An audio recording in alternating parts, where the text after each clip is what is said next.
بسم الله الرحمن الرحيم.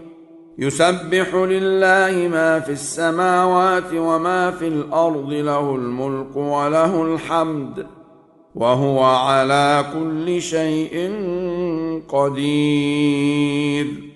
هو الذي خلقكم فمنكم كافر ومنكم مؤمن، والله بما تعملون بصير.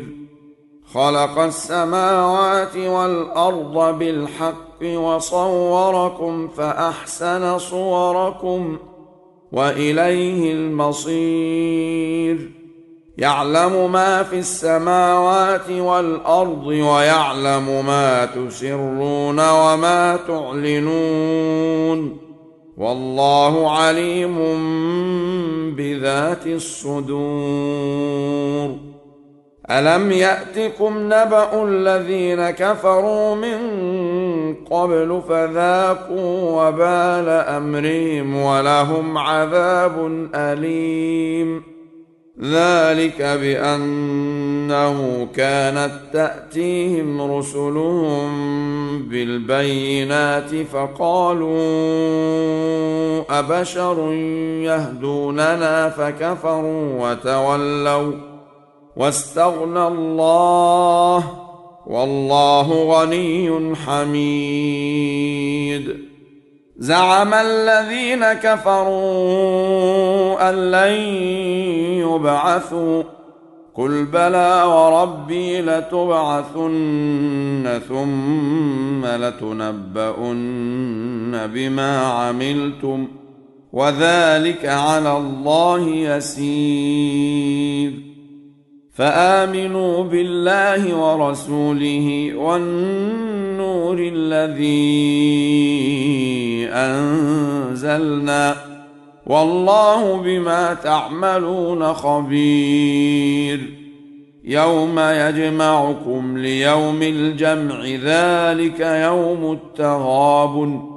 ومن يؤمن بالله ويعمل صالحا يكفر عنه سيئاته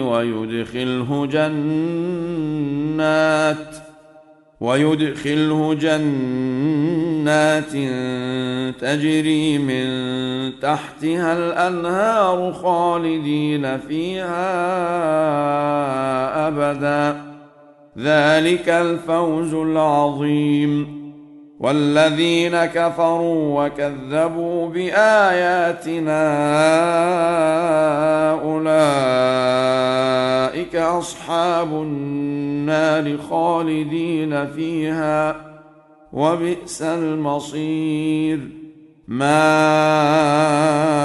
أصاب من مصيبة إلا بإذن الله، ومن يؤمن بالله يهد قلبه، والله بكل شيء عليم.